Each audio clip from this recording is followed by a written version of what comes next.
Ada yang bilang katanya an apple a day keeps the doctor away. Iya benar. Mohon maaf saya sebagai dokter tersinggung ini.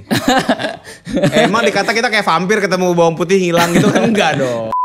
Karena emang definisinya sesempit itu, jadi emang digunain sama produsen-produsen makanan.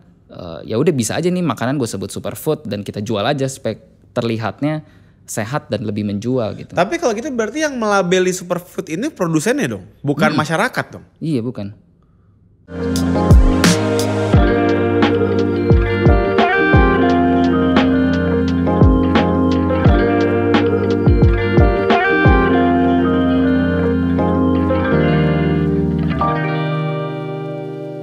Halo Sobat Sehat, jumpa lagi bareng gue Dr. Dika di One Day Podcast, di mana kita bakal ngobrol asik berbagai topik, pastinya dengan narasumber yang kece dan terpercaya. Dan sekarang bareng sama gue sudah ada seorang Dennis Guido. Halo Dr. Dika. Halo Dennis Guido, dipanggilnya apa nih? Dennis apa Ido? Dennis aja Dennis sih. aja ya. Nah, Dennis Guido ini Sobat Sehat adalah seorang food technologist. Berarti orang yang bisa atau ahli dalam teknologi pangan ya. Yeah. Mungkin boleh dong jelasin sama para Sobat Sehat, kan gak semuanya udah familiar gitu ya tentang apa sih kerjaannya seorang food technologist.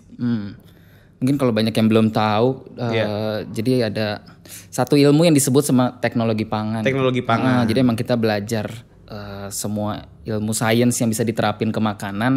Dan emang kalau kita udah lulus dari sana, terus kita mau pakai ilmunya di beberapa industri itu banyak sebutannya pekerjaan food technologist. Yeah. Jadi untuk praktisi teknologi pangan biasanya kita emang lakuinnya tuh kayak riset produk. Apa yang kita bisa terapin, bikin produk baru kayak gitu-gitu sih. Tapi kan kalau kita bicara teknologi di kepala gue nih Nis ya, itu kan erat hubungan dengan komputer, dengan mesin gitu kan. Apakah maksud gue lu bisa membuat misalnya makanan jadi membawa kita ke masa lalu gitu atau ke masa depan gitu, bisa contoh? Gak bisa sejauh itu, belum sejauh itu sih. Tapi karena, seperti apa misalnya? Kalau kita tahu misalnya kayak zaman dulu misalnya orang makan daging cuma dimasak doang gitu ya. Mereka kan nggak tahu cara nyimpen daging kayak gimana gitu supaya bisa tahan lama. Mereka harus masak dulu, terus langsung bisa dihidangin. Tapi kan sekarang mulai muncul kayak teknologi orang bikin kulkas buat bisa nyimpen. Berarti itu kerjaan lo juga tuh bikin kulkas gitu. Di ilmu teknologi pangan emang kita pelajarin semua teknologi apa aja yang bisa diterapin ke makanan. Itu bisa dari segi penyimpanan, mau kita dari segi makanannya sendiri, atau dari biasanya sih mereka sebutnya pasca panen sih. Jadi biasanya kalau dari sawah gitu mereka lagi nanam apa, terus kan butuh banyak teknologi kan, misalnya kayak apel, gimana caranya supaya apel bisa nyampe awet, ke konsumer lebih awet gitu kan. Kalau orang dari Amerika mau kirim apel ke Indonesia gitu kan, biasanya kan apel cuma tahan kayak seminggu, tapi sekarang kayak banyak teknologi yang bisa diterapin, kayak contohnya apelnya dikasih wax atau dikasih edible coating luarnya supaya bisa dimakan. Tapi tadi artinya lo juga sampai ngurusin soal kayak bagaimana kulkas bekerja gitu, lo juga termasuk. Berarti artinya kalau kulkas gue rusak lo bisa benerin nggak? Oh nggak bisa ya? Enggak, takutnya kan gitu kan. Kadang kalau kita lagi kumpul keluarga besar nih gitu kan, takutnya gitu. Tuh tante kulkasnya rusak di rumah. Pernah gitu nggak? Belum sih. Kebanyakan biasanya kalau lagi bikin makanan biasanya kayak mau misalnya tante lagi bikin makanan apa, biasanya kita yang disuruh cicipin soalnya kita dikiranya tuh kayak jago banget lidahnya gitu. Tapi lu ngerti nggak soal kayak chef gitu, cita rasa, bagaimana kapan lu masukin bumbu A, bumbu B gitu? Bisa nggak? Enggak. Soalnya di teknologi pangan kita nggak belajar ilmu kuliner sebenarnya. Tapi orang biasanya salah kaprah itu teknologi pangan hubungannya sama masak, karena kan makanan erat banget kan hubungannya sama masak kan. Oke, jadi bukan chef ya? Iya, bukan chef. Gue baru mau itu nitip salam sama Chef Renata. Gak kenal berarti ya? Gak kenal. Aduh sih. sayangnya. Beda profesi kita. Oke, tapi gini, kalau gue lihat di Instagram lu nih, Nis. Kan sebagai seorang food technologist itu lo bisa melakukan rekayasa teknologi begitulah ya. Dan di Instagram lu juga yang mungkin orang banyak lihat itu adalah lu bikin fermentasi teh ya? Iya ada sih, itu baru kemarin kayak minggu lalu deh. Itu apa namanya? Namanya kombucha. Kombucha. Apa ini kombucha sebenarnya? Kombucha itu sebenarnya fermentasi. Mungkin kita taunya kalau di Indo mungkin yang terkenal kan fermentasi susu ya, jadi yogurt. Tapi ada juga fermentasi teh. Jadi kita bikin satu produk namanya kombucha. Kebetulan hari ini gue bawa sih. Mana coba barangnya? Jadi kita cobain, ini gue udah taruh di sini. Iya, gue pura-pura nggak tahu gitu. Padahal di depan gue, biar seru gitu kan. Iya, jadi kalau nonton kontennya sebenarnya kemarin gue bikin di satu botol kaca ini sih. Bentar. Lu bikin botol kacanya atau bikin? Enggak, bikin tehnya maksudnya dimasukin ke botol kaca gede ini. Oh, itu memang sengaja, artinya lu bawa botol itu memang khusus, botolnya dibuat khusus atau memang ya adanya botol ini lu pakai botol ini apa gimana?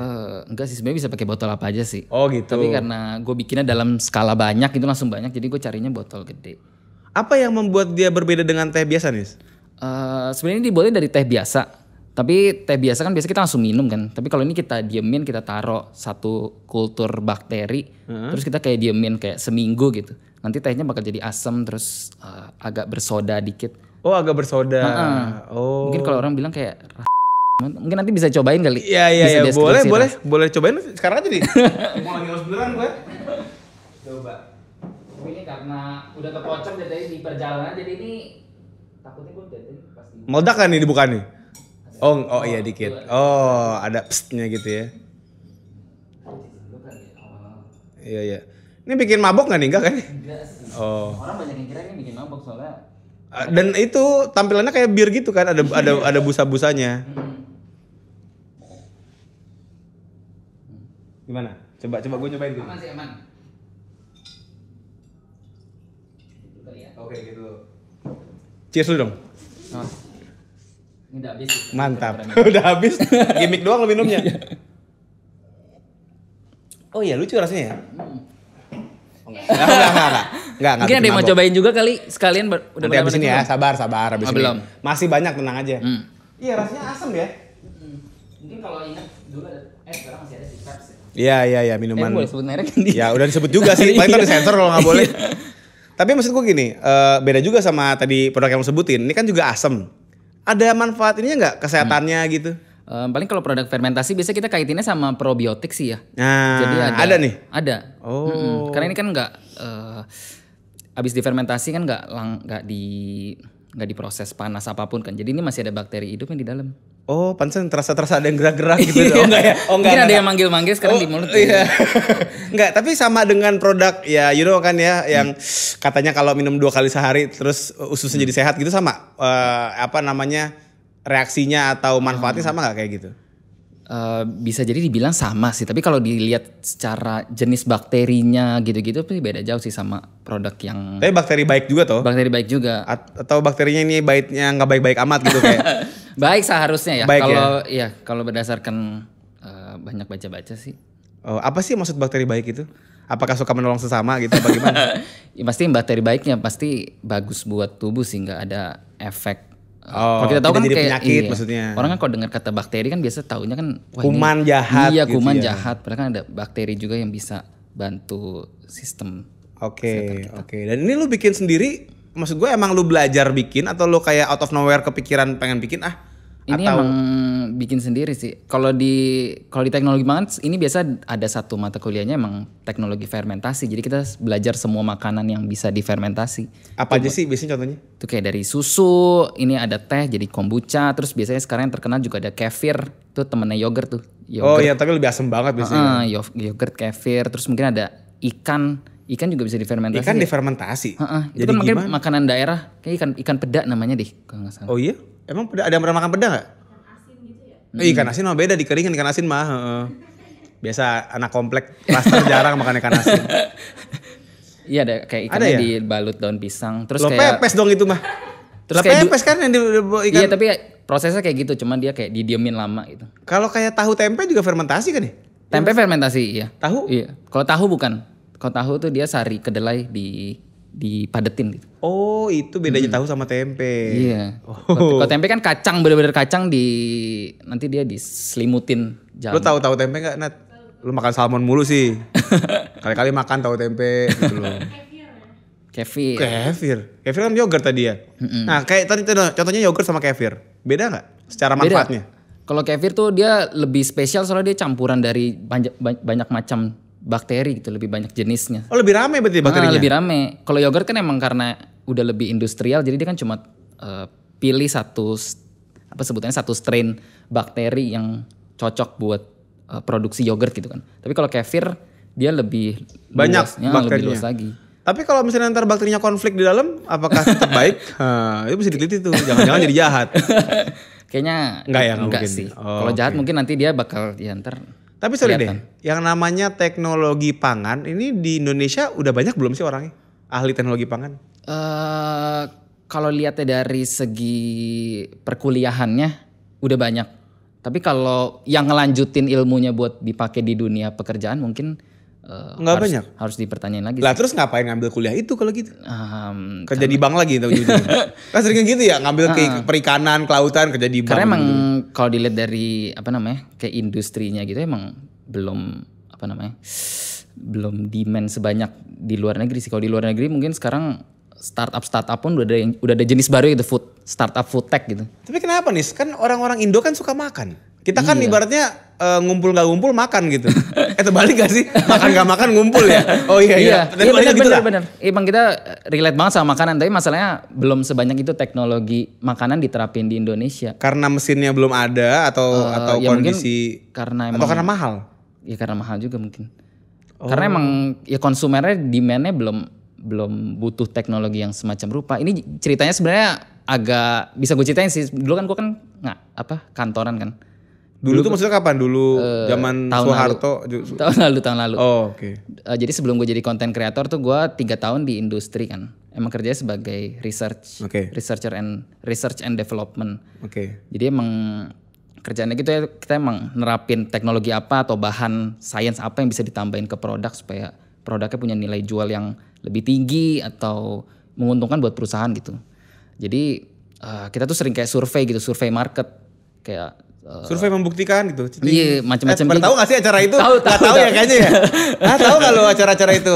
Family 100. Tahu ya? Oh, gue pikir gue doang yang tua sendiri di sini. Iya, kayak survei ke beberapa daerah lah kayak ini produk mau kita tambahin nih beberapa bahan tambahan gitu kayak tambahin vitamin ini, vitamin fortifikasi. Iya, fortifikasi. Oh. Kayak produknya jadi semakin banyak benefitnya lah. Oke, tapi kalau misalnya kayak bicara tadi rasa, kan semua orang senang dimanjakan rasanya. Iya, makanya kalau dari pengalaman gue ya, konsumen Indonesia tuh masih ya cuma milihnya rasa doang gitu. Mereka belum kayak cari benefit apa sih yang ada di makanan atau minumannya gitu. Nah itu, tapi kan zaman sekarang udah mulai maju nih. Kalau gue perhatiin ya, orang-orang zaman sekarang itu udah mulai merhatiin yang namanya superfood lah. Terus misalnya makanan sehat. Bahkan ya yang gue lihat nih ya, banyak orang-orang yang itu makanannya mengandung gluten loh. Padahal nggak tahu itu apa itu gluten gitu, ngerti nggak lo? Iya benar. Kan kesannya jahat gitu. Padahal kalau apa yang gue tahu nggak selamanya yang namanya gluten ini berbahaya buat orang gitu. Atau ada lagi namanya GMO ya, nggak salah ya. Genetic modified organic. Organic. Iya. Nah itu gitu kan, wah GMO bahaya. Padahal mereka pun nggak ngerti apa itu GMO gitu kan. Iya. Nah, tapi lo gimana nih ngelihat ini sebagai sebuah kemajuan atau sebuah hal yang justru jadi banyak mesti dilurusin gitu? Kalau gue sih ngeliatnya emang sekarang lagi trennya orang banyak cari kesehatan mulai dari sumber makanan. Kalau dulu kan mungkin kita langsung perginya ke dokter kan. Iya. Tapi kan sekarang orang mulai kayak, wah ternyata makanan banyak nih fungsi kesehatannya. Kita mulai harus perbaikin lifestyle makan kita kayak apa. Jadi apalagi sejak pandemi kemarin kan orang mulai kayak nyari, wah ini ada minuman kunyit bisa buat apa gitu. Empon-empon kalau orang bilang. Iya, empon-empon, jamu, semua orang kayak nyari-nyari makanan apa yang bisa mereka asup gitu tiap harinya. Jadi emang trennya mulai dari situ sih, emang udah muncul trennya orang nyari makanan sehat atau sebagai obat lah gitu ya maksudnya. Orang mulai sebut-sebut yang kayak superfood apa yang sekarang emang lagi rame sih superfood itu. Tapi kalau menurut lo sendiri superfood itu ada nggak sih? Karena gini ya, ini apa yang gue tahu nih. Yang namanya makanan itu nggak ada yang dewa. Adanya padi, Ceylon Seven. Loh ya. Aduh. Jadi kalau kita bicara makanan tuh nggak ada yang dewa karena gini, lu percuma lu mau makan makanan apapun kalau nutrisi yang lainnya nggak seimbang lu nggak bakal sehat gitu. Sama halnya kayak gini deh, contoh misalnya nih ya, terutama pada ibu-ibu nih ya, mbak-mbak yang mau kurus, ya kan. Banyak orang yang bilang katanya lu kalau mau kurus minum persan air lemon nih. Ada teh juga kan bisa ya, teh apalah segala macam. Dia dianggap jadi ini loh yang namanya makanan dewanya tuh itu gitu. Atau beras merah dah. Sekarang kan sampai ada beras merah, beras hitam gitu kan, atau shirataki gitu yang sekarang banyak dikonsumsi. Tapi kalau selama lu masih nggak bisa ngatur kalori masuk lo, kalori keluar lo, ya lu nggak bakal gemuk, nggak bakal kurus gitu. Artinya tidak ada menurut gue, tidak ada makanan yang bisa membuat lu sehat hanya dengan satu makanan itu. Tapi tadi ada superfood. ini siapanya Superman sebenarnya?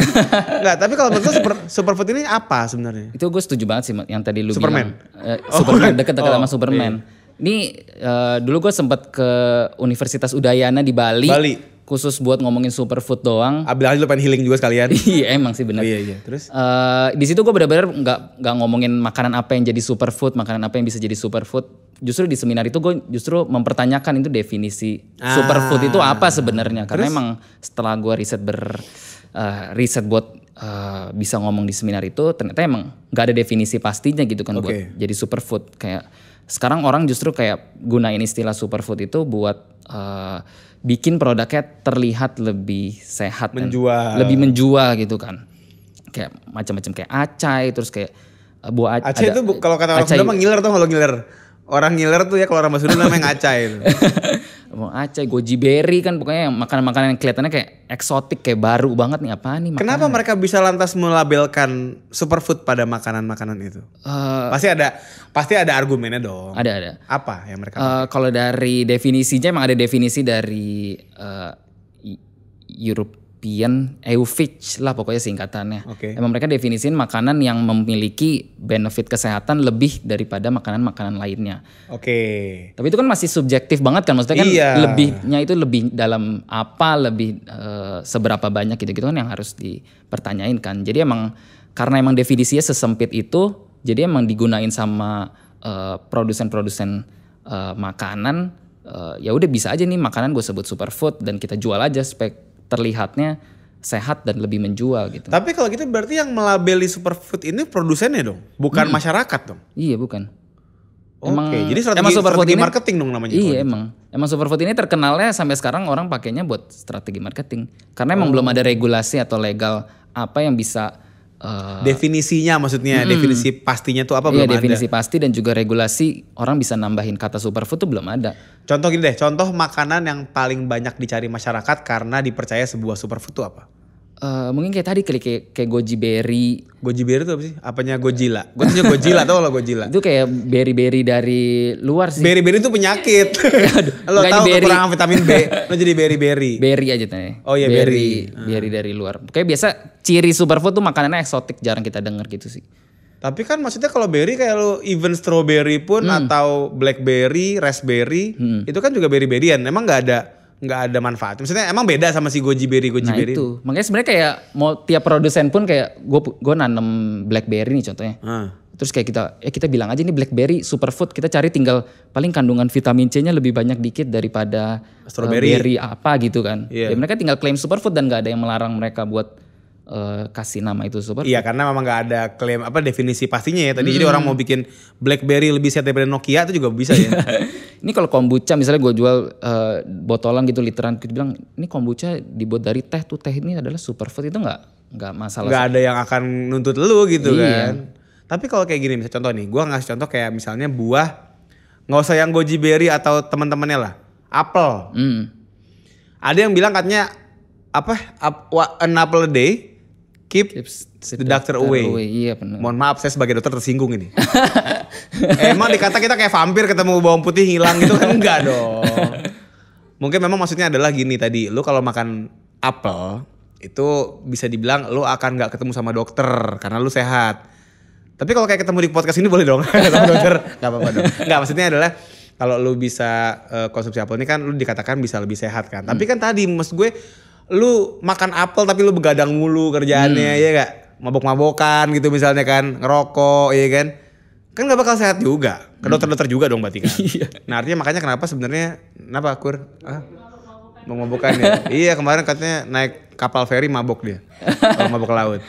Nah jadi sebenarnya kalau gue sih ngeliatnya mungkin gak ada. Tapi kan sekarang dengan yang namanya teknologi pangan makin maju. Bisa dong lu bikin satu makanan terus lu fortifikasi nih kasih vitamin A, B, C, D, E, F, G gitu ya misalnya sedemikian rupa sehingga dia menjadi superfood yang sesungguhnya gitu. Bisa dong lu bikin begitu.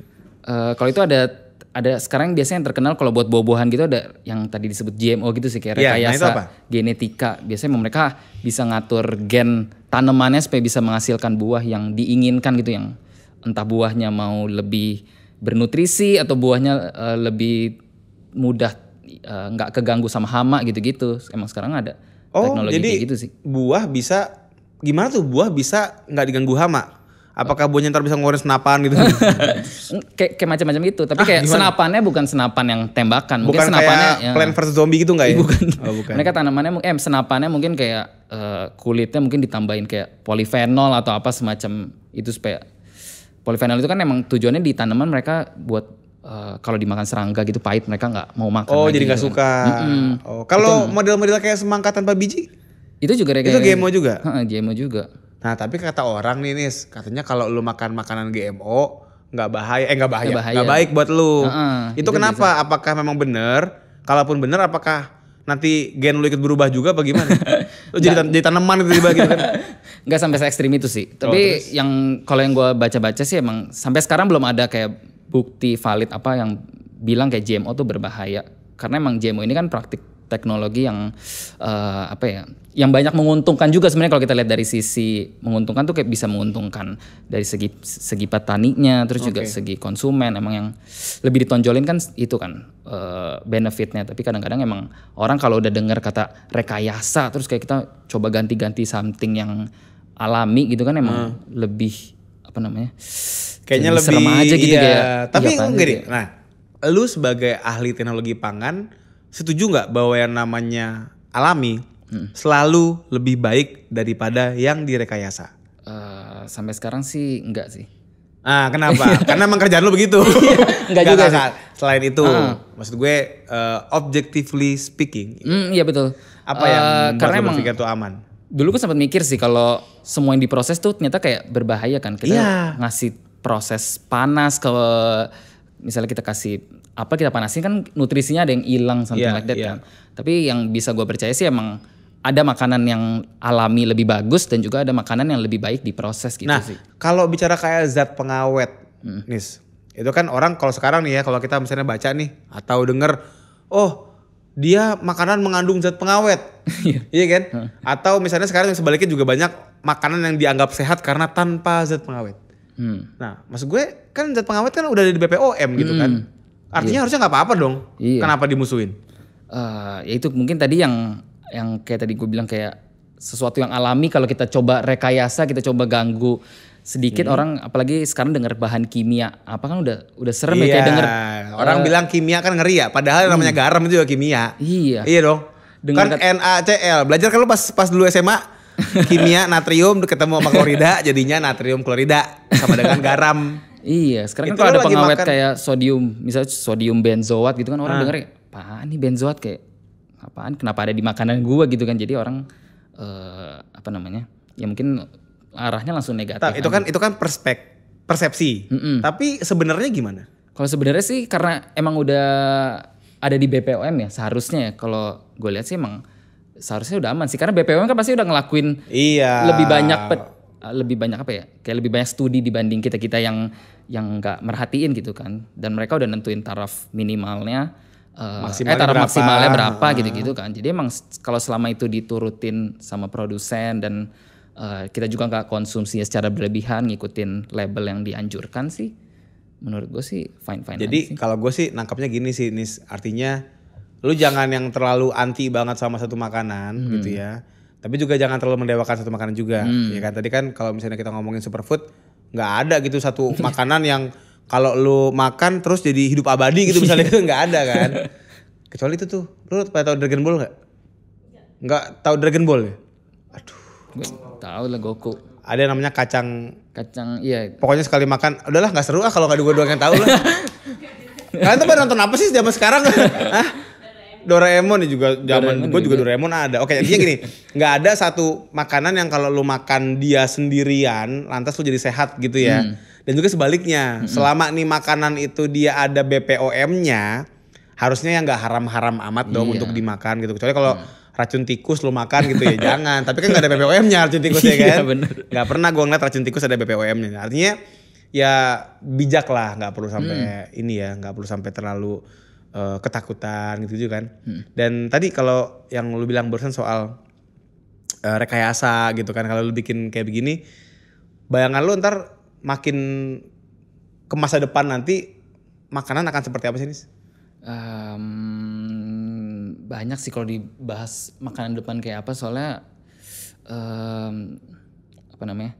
Kalau dari kondisi sekarang ya, maksudnya banyak banget ternyata di kondisi makanan kita tuh masalahnya tuh banyak banget gitu.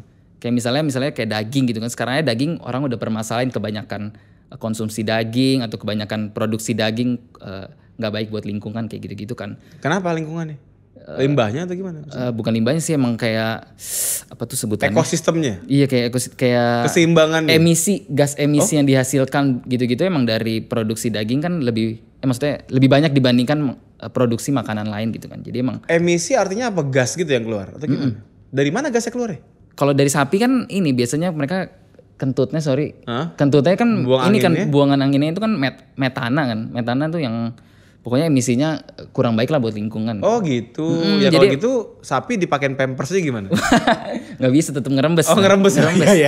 Iya. Atau plastik kali ya, disil plastik gitu kali, gimana ya biar ini. Oh baru tahu gue.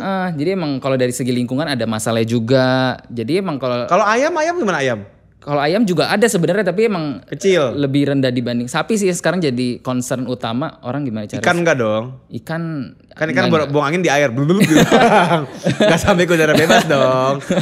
Emang ikan bisa buang angin deh? Kayaknya nggak bisa deh, buang air dia kan di air deh. Ikan nggak separah itu, tapi emang sekarang concern utamanya lagi sapi sih. Oh. Jadi emang kalau dilihat sekarang lagi trennya orang bikin vegan meat. Ya. Daging dari tempe keledai gitu ya? Keledai. Daging dari tumbuhan, mereka sekarang juga bikin daging dari pokoknya bukan dari hewani gitulah. Itu emang lagi tren sih. Jadi tapi kan gizinya nggak sama nih. Iya. Kandungan gizi yang dapat lu peroleh dengan lu makan daging hewan, dengan gizi yang lu makan kalau lu makan tumbuh-tumbuhan itu kan berbeda dong. Nah tadi bisa nggak mungkin dari teknologi pangan nih, lu membuat makanan-makanan yang ada didapat dari tanaman itu, plant based itu bergizi sama dengan protein hewani. Nah itu atau lagi makanan hewani. Jadi pro kontra banget sih sekarang kalau gue lihat teknologinya ya. Sekarang kan gue ngeliatin banget tuh kayak orang cara bikin daging hewan kayak gimana, daging hewan tanpa hewan kayak gimana gitu. Dan ngomongin nutrisi tadi emang bener, karena emang kita tahu kayak daging tuh sebenarnya udah mengandung nutrisi kompleks yang banyak orang butuhin.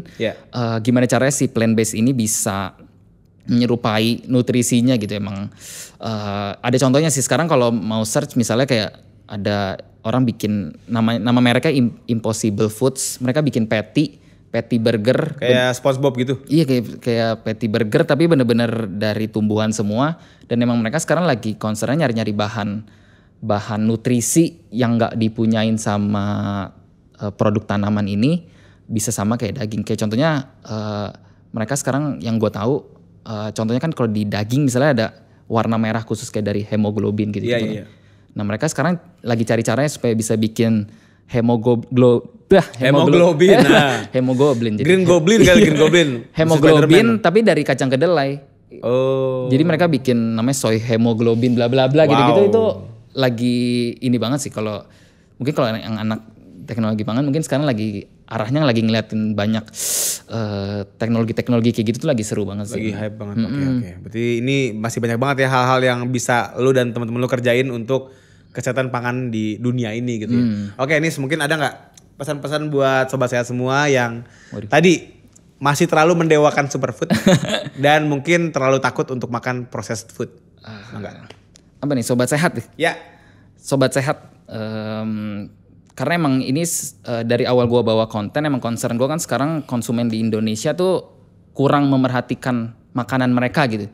Karena mereka jadi gampang terpengaruh sama marketing claims atau kayak gampang dibawa isu-isu tertentu gitu-gitu. Jadi emang pesan gue sih selalu ke teman-teman semua supaya lebih supaya lebih kritis, supaya lebih memperhatikan apa yang mereka makan gitu. Jadi kayak makan gak cuma makan doang kayak nerima rasa, enak nih mozzarella bla bla bla gitu. Tapi kita kayak di mozzarella nih ada apa ya, kayak di keju gue nih ada apa ya, ini keju kebanyakan garam bahaya gak ya buat gue. Concernnya lebih ke situ sih supaya masyarakat lebih kritis sih sama makanan yang mereka makan. Tapi mungkin juga jangan sampai lu nanti makan harusnya menikmati lu mikir itu nih apa ya. Enggak segitu ya sih. Enggak, jangan. Kalau bisa sebelumnya aja sebelum makan. Iya, jadi kalau pas nyicip makan aja udah, gak usah dipikirin gitu kan. Iya, pas milih makanannya. Sip, kalau gitu Nis, thank you very much udah ngobrol-ngobrol ya di One Day Podcast. Dan jujur aja gue baru kali ini ngobrol sama seorang apa namanya tadi food technologist ya, ahli teknologi pangan, dan memang rupanya insightnya banyak banget. Dan juga thank you banget nih kombuchanya. Kita pernah nyobain ya. Jangan dipakai kobam tapi nggak bisa. Jangan di mix. Jangan nanti campur bensin lagi sama lo. Aduh, kur ya udah, sekali lagi thank you very much udah ngobrol-ngobrol ya, berbagi insight dengan Sobat Sehat semua. Dan juga untuk Sobat Sehat semua, jangan lupa dong untuk menyaksikan episode-episode berikutnya dari One Day Podcast, di mana tentunya dengan cara mensubscribe One Jack TV. Dan juga jangan lupa follow Instagram kita di onejack.indonesia. Sampai ketemu lagi di One Day Podcast berikutnya. Gue Tarika pamit dan juga Dennis pamit. Sampai ketemu lagi. Bye-bye.